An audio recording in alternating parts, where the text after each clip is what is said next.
Have you ever wanted to play some video games, but nothing seems to be doing it?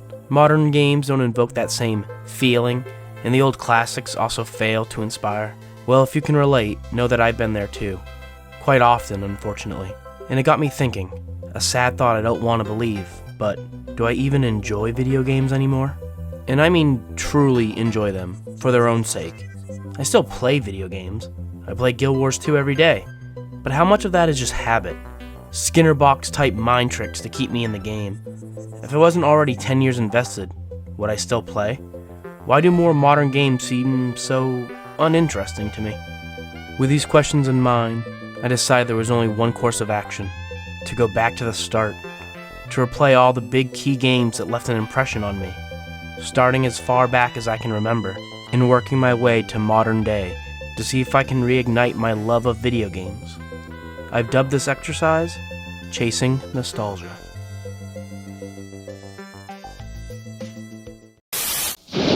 Introducing the next generation from Nintendo. New Super Mario World. Created especially for the Super Nintendo Entertainment System. It's a bit more exciting, a bit more challenging, a bit more graphic, a bit more colorful, a bit more realistic, a bit more levels, a bit more secret, a bit more enemies, a bit more friends, a bit more sound, a bit hotter, a bit cooler, a bit weird, a bit more revolutionary, a bit more Mario, a bit more of what you want. It's 16-bit, and it's yours only if you get new Super Nintendo. Now you're playing with power, superpower. Super Mario World. What an amazing game this is. And it's a launch title? Man, they really don't make games like they used to. Anyway, we're back again with our favorite plumber, with arguably one of his best 2D outings. Now, I know I made it clear that I enjoy Mario 3 more, and after replaying Super Mario World for this video, I still hold that to be true in my heart. Blame it on nostalgia, perhaps. I couldn't really tell you why. Mario World is an amazing game in its own right. It expands the Mario lore with Yoshi and Dinosaur Island. You get the crisp 16-bit sprites. I will admit that this is my favorite looking 2D Mario design. Also, did you know that in Japan, the game is subtitled as number 4? Like it's considered a numbered sequel in Japan. Just an interesting tidbit. So, I don't really do that in-depth analyzation stuff. Besides, once again, we're talking about the man, the myth, Mario. Everyone knows Mario. And almost everyone has played Super Mario World. There's no point in regurgitating information from other videos, so I'll just quickly talk about the things that stand out to me, for good or ill. So first off, I do love the overworld map. It's a natural step up from Mario 3, but rather than being tied to a particular world zone, it's all one big map, or world. So moving around the overworld is endearing, and the music is great as always. They actually do an interesting thing where most of the tracks are just variations on the main overworld theme. I personally enjoy the Ghost House version.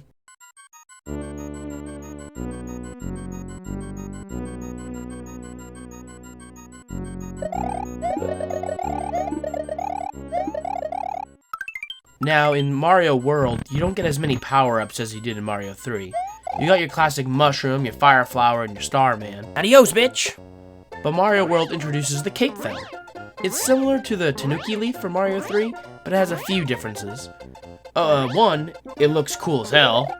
Second, if you master the timing, you can basically fly forever.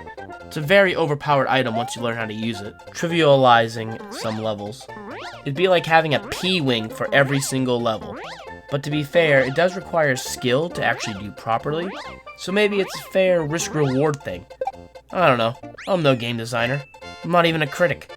I'm a fat white nerd on the internet. Oh, you also get Yoshi. Yoshi is like a Swiss Army knife of power-ups.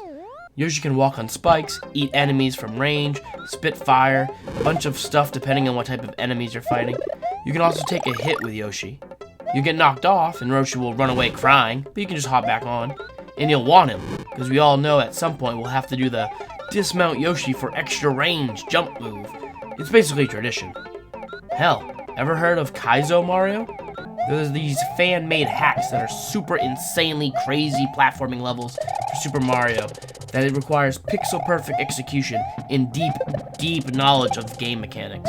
Anyway, in Kaizo Mario runs, jumping off Yoshi to continue along is used all the time. But I digress. Yoshi is a cool addition. Apparently he hates castles and is scared of ghosts though. Oh well. Something I enjoy a lot about Super Mario World is when you defeat one of the big castles guarded by the Koopalings, you have these short little videos where Mario destroys the castle. They're pretty cute. Nothing mind-blowing, but I mean, enough to crack a smile, unless you're fully dead inside. My personal favorite is Castle 6. He sort of just like window wipes it away. It's also really neat how they have some levels with the keyhole exit. It lets you skip some levels or head to other levels. It's a fun idea. I also have to give a shout out to the top secret area. So this spot is a godsend when you're a child. You can always come back here and restock on lives, cape feathers, Yoshis, whatever you need. Now I remember the first time seeing Star Road. An older cousin actually showed me. It blew my mind. These Star Road levels felt like such a true, cool, deep, hidden secret. Like the pinnacle of the game's most deep, hidden areas. Only then to find out later that you can go even deeper and enter the actual special zone. This place is pretty crazy and has some of the hardest levels in the game. But the names are amazing. You have Gnarly, Tubular, Way Cool, Awesome, Groovy, Mondo, Outrageous, and Funky. It's like Nostalgic Sage himself named them. Also, when I was younger, I didn't know what that icon on the top of the map was. Now I'm a little more knowledgeable on gaming stuff, and it's obviously the logo for the Super Famicom, also known as the Japanese Super Nintendo, if you're uncultured. Anyway, you go through and overcome all the levels, except this one, fuck this one, and at the end you get a message with the developers telling us that we're super players. Hell yeah! And once we clear that, what happens? Well, the seasons change to fall and the color palette changes. Also, some enemies have some new looks. It's pretty cool stuff. Perhaps not the most game-changing, but for the 90s, this is some cool beans. Now there's this level where the background is scrolling super fast, but you actually don't move that quickly while you're platforming. It honestly kind of made me sick. I guess I'm getting older. Now, for a creepy level is the sunken ghost ship that opens the way to the Valley of Bowser. Apparently, it's actually one of the airships from Mario 3 that crashed here. I guess it's supposed to be how Bowser and company got to Dinosaur Island. I find it spooky not because of all the ghosts, but near the end of the level, you just fall for a while. You fall in this black abyss, with enemies and other things falling with you. It's just so weird and off-putting to me. Eventually you hit water, and on the side is this little platform with a weird question mark item. It's actually the thing that when you defeated Boom Boom back in Mario 3, they would drop it when you beat him, and then you would end the level. So here, you just touch it, and the level ends. It's the only level that ends in this weird way. No goalposts, no keyholes, just orb.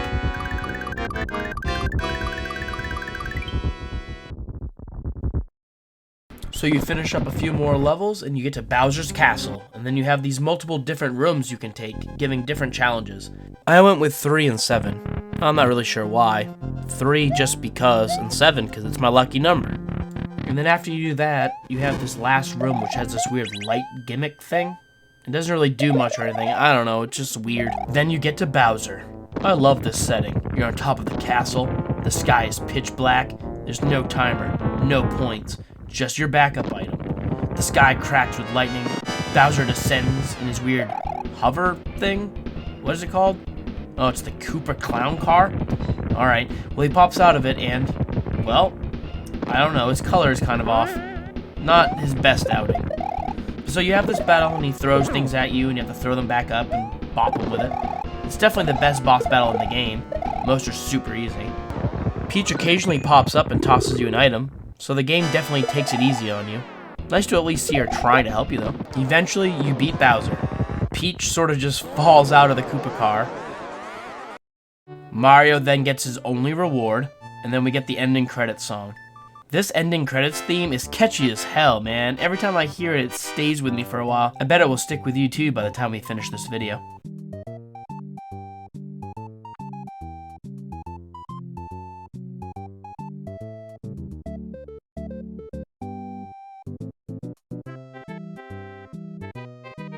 And then at the end, we get to see all the names of all the enemies, something that I really enjoy and love when video games do.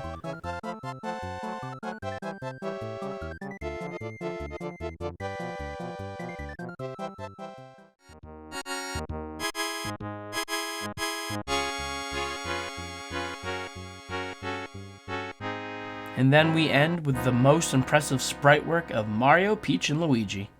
Yeah, he's in this game too. And that's the end of Super Mario World. Now look, it's a classic gem, and it's amazing, and I love it very much.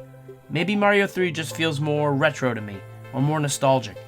But Mario World is fantastic, and I can see why someone would prefer it over any other Mario game. Truly, it is a staple of the 2D platforming genre, not that anyone was questioning that statement. This is another game that I have played continuously throughout my life, and is less nostalgic in that way. Still, it's always good to look back and retrace my gaming steps. But there was another 2D side-scrolling platformer I also managed to play during around this time. One that wasn't named Mario. I remember watching the VHS promotional video for the game. It drove me bananas. But we'll tear into it in the next episode. Till then, I've got nostalgia to chase. Stay safe, friends. Peace.